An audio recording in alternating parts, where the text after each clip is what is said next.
اب ہم آج کے پروگرام کا آغاز کرتے ہیں۔ سب سے پہلے میں اسٹیج پر اپنے ججز کو انوائٹ کروں گا کہ وہ تشریف لائیں۔ ڈاکٹر اشرف الکوثر مصباحی صاحب جامعہ ملیہ اسلامیہ سے تشریف لائے ہیں۔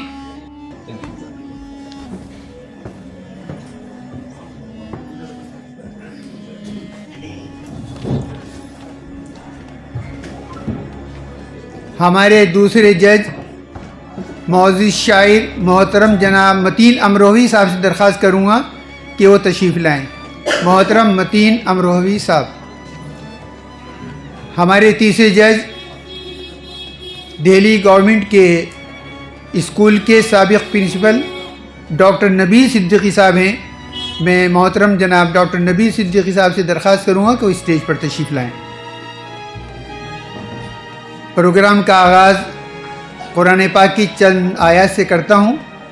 اعوذ باللہ من الشیطان الرجیم، بسم اللہ الرحمن الرحیم۔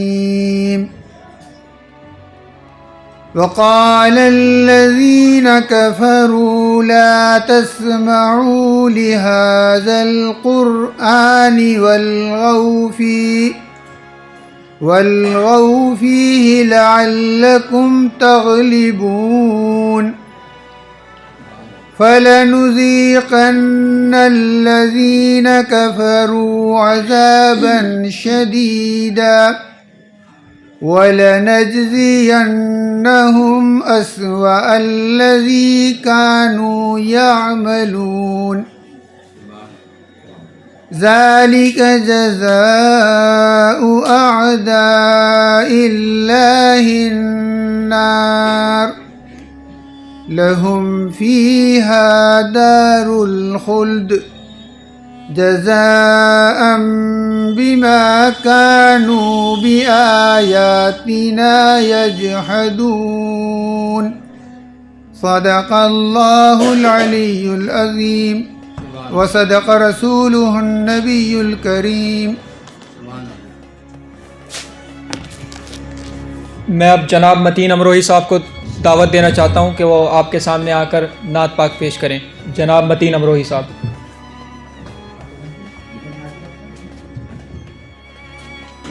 حضور السلام علیکم، اجازت ہے؟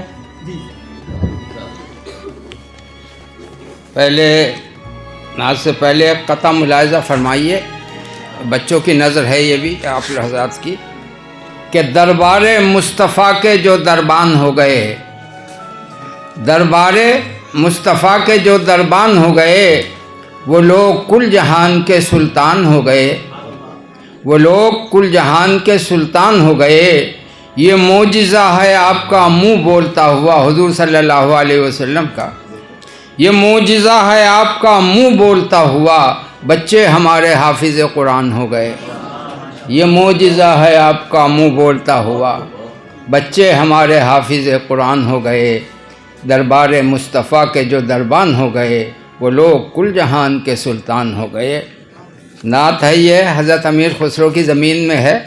ان کا مصرع ہے کہ زحال مسکین نکم تغافل دورائے نینا بنائے بتیاں، یہ ان کی غزل ہے حضرت امیر خسرو کی۔ اس کی زمین میں نے یہ نعت کہنے کی کوشش کی ہے، ملاحظہ ہو۔ گلوں میں خوشبو بسی ہوئی ہے، کھلی ہوئی ہیں دلوں کی کلیاں، دلوں میں خوشبو بسی، گلوں میں خوشبو بسی ہوئی ہے، کھلی ہوئی ہیں دلوں کی کلیاں۔ یہ آج مکے میں کون آیا، بھئی آج مکے میں کون آیا، مہک رہی ہیں تمام گلیاں۔ یہ آج مکے میں کون آیا، مہک رہی ہیں تمام گلیاں، درود ان پر سلام ان پر، خدا کا اترا کلام ان پر،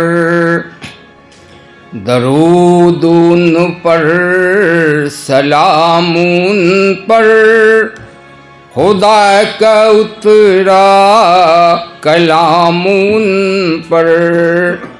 وہ مومنوں کو بتا رہے ہیں قرآن پڑھ کر خدا کی بتیاں، وہ مومنوں کو بتا رہے ہیں قرآن پڑھ کر خدا کی بتیاں۔ ہے عرش اعظم پہ تاج ان کا، اور یہاں زمین پر ہے راج ان کا، ہے عرش اعظم پہ تاج ان کا، یہاں زمین پر ہے راج ان کا، کہ ان کی رحمت سے بہہ رہی ہیں یہ دین و دنیا کی دونوں ندیاں، کہ ان کی رحمت سے بہہ رہی ہیں یہ دین و دنیا کی دونوں ندیاں۔ ہے اہل محفل پہ وجد طاری، ہے ان کے نغموں کا فیض جاری۔ یہ حضرت فاطمہ زہرا رضی اللہ عنہ کی خدمت میں ہے۔ عرض کیا کہ ہے اہل محفل پہ وجد طاری، ہے ان کے نغموں کا فیض جاری، اور نبی کی نعتیں سنا رہی ہیں حریم زہرا میں ان کی سکھیاں، نبی کی نعتیں سنا رہی ہیں حریم زہرا میں ان کی سکھیاں۔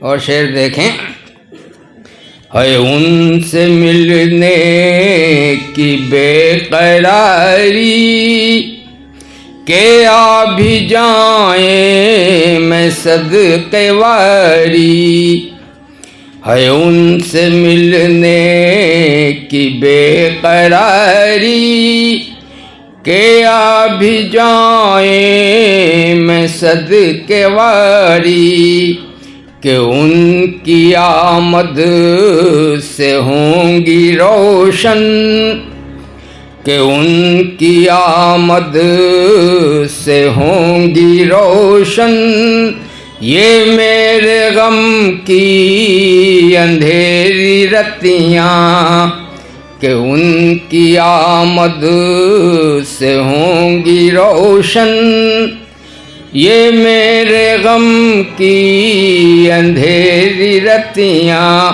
اور مقطع ملاحظہ فرما لیجیے۔ سنا ہے باد صبا سے میں نے، ادھر سے ان کا گزر بھی ہوگا، سنا ہے باد صبا سے میں نے، ادھر سے ان کا گزر بھی ہوگا، تو اس روش سنا ہے باد صبا سے میں نے، ادھر سے ان کا گزر بھی ہوگا، تو اس چمن کی روش پر بچھا دے اپنی متین اکھیاں، تو اس چمن کی روش روش پر بچھا دے اپنی متین اکھیاں، گلوں میں خوشبو بسی ہوئی ہے، کھلی ہوئی ہیں دلوں کی کلیاں، یہ آج مکے میں کون آیا، مہک رہی ہیں تمام گلیاں۔ اللہم صلی علی محمد۔ قبل اس کے کہ ہم پارٹیسپینٹس کو دعوت دیں کہ وہ اسٹیج پر آئیں اور اللہ کے رسول سرور کائنات حضرت محمد مصطفیٰ صلی اللہ علیہ وسلم کی شان اقدس میں گلہائے عقیدت پیش کریں، میں 2-3 باتیں عرض کرنا چاہوں گا۔ پہلی بات تو یہ جو بہت امپورٹنٹ ہے کہ اسٹوڈنٹس کو وقتاً فوقتاً مواقع ملتے ہیں مختلف کمپٹیشنز میں۔ آپ لوگوں نے بھی بہت سونے کمپٹیشنز میں حصہ لیا ہوگا۔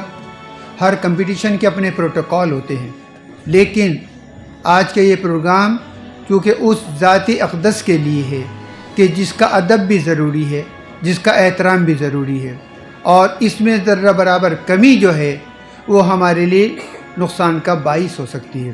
تو ہماری کوشش یہ ہوگی کہ ہم اس روحانی محفل میں اس بات کا خیال رکھیں کہ ہم کس ذاتی اقدس کی شان میں گلہائے عقیدت پیش کرنے کے لیے یہاں جمع ہوئے ہیں۔ خود اللہ تعالیٰ فرماتا ہے وَرَفَعْنَا لَكَ ذِكْرَكَ، اے محبوب تیری خاطر میں نے تیرا ذکر بلند کر دیا۔ تو بہرحال ادب اور احترام کے تعلق سے میں قرآن پاک کی 3 آیات اور ان کا ترجمہ اختصار کے ساتھ پیش کروں گا، وہ آپ کے ذہن میں رہے، اور امید کرتے ہیں کہ پھر آپ انشاءاللہ اسی جذبے کے ساتھ میں آپ اس پروگرام میں شریک رہیں گے۔ قرآن پاک کی پہلی آیت ہے لا تجعلوا دعاء الرسول بینکم کدعاء بعضکم بعضا، جس کا ترجمہ ہے تم رسول صلی اللہ علیہ وسلم کو اس طرح سے نہ پکارو جس طرح تم ایک دوسرے کو آپس میں بلاتے ہو۔ دوسری جگہ قرآن پاک میں ہے یا ایھا الذین آمنوا لا تقدموا بین یدی اللہ ورسولہ واتقوا اللہ ان اللہ سمیع علیم۔ ترجمہ ہے اے ایمان والو، اللہ اور اس کے رسول کے آگے پیش قدمی مت کرو اور اللہ سے ڈرو، اللہ سب کچھ سننے اور جاننے والا ہے۔ ایک تیسری آیت قرآن پاک میں ایک جگہ اور ارشاد ہے یا ایھا الذین آمنوا لا ترفعوا اصواتکم فوق صوت النبی ولا تجہروا له بالقول کجہر بعضکم لبعض ان تحبط اعمالکم۔ ترجمہ اس کا یہ ہے اے ایمان والو، اپنی آواز نبی صلی اللہ علیہ وسلم کی آواز سے بلند نہ کرو۔ اس بات کا خیال رکھنا چاہیے، اور نہ نبی کے ساتھ اونچی آواز سے بات کرو جس طرح تم آپس میں ایک دوسرے سے کرتے ہو، کہیں ایسا نہ ہو کہ تمہارا کیا دھرا سب اکارت اور غارت ہو جائے اور تمہیں خبر تک نہ ہو۔ بات زور سے نہ کریں، احترام کے ساتھ نہ کریں۔ یہ بات اللہ رب العزت اللہ کے رسول سے جبتے اور صحابہ اکرام سے کہہ رہے ہیں، لیکن یہ بات آج بھی ہے۔ آج ہمیں اس بات کا یہ خیال رکھنا ہے کہ صاحب ہم نعت پاک جذبے کے ساتھ پڑھیں، اور اس میں خاص طور سے نعت میں بہت ساری چیزیں ہوتی ہیں کہ نعت کا تلفظ کیسا ہے، آپ کا ترنم کیسا ہے، آپ کی پیشکش کیسی ہے۔ جہاں تک ترنم کا تعلق ہوتا ہے یہ اللہ کی طرف سے دین ہوتی ہے، لیکن وہاں ان سب چیزوں سے بڑھ کر جو چیز دیکھی جائے گی وہ یہ دیکھی جائے گی کہ آپ نے کس جذبے اور کس عشق کے ساتھ میں نعت پاک پڑھی ہے۔ تو میں بہرحال آپ سب شرکائے مقابلہ کو مبارکباد پیش کرتا ہوں کہ آپ نے اس مقابلے میں شرکت کی۔ ہم اللہ تعالیٰ سے دعا کرتے ہیں کہ اللہ رب العزت ہماری اس کاوش کو اور جن بچوں نے اس میں شرکت کی ہے ہم سب کی کاوش کو قبول فرمائے اور ہم پر اپنا خصوصی فضل و کرم فرمائے، اور ہمیں یہ امید رکھنی چاہیے، اس پر کامل بھروسہ ہونا چاہیے کہ اگر ہم عشق اور جذبے کے ساتھ میں یہاں نعت پاک پڑھیں گے اور نعت پاک سننے والے سنیں گے تو ہمیں اس بات پر کامل بھروسہ ہونا چاہیے کہ اللہ نے چاہا ہمارے دل کے اندر یا ہماری جو بھی جائز مقاصد ہیں انشاءاللہ ہمارے جائز مقاصد بغیر کہے اللہ کے آگے بغیر ہاتھ پھیلائے بغیر جب ہم پڑھیں گے، اللہ کو سب کچھ معلوم ہے، تو انشاءاللہ ہم سب کے تمام جائز مقاصد پورے ہوں گے۔ یا ربی بالمصطفیٰ بلغ مقاصدنا۔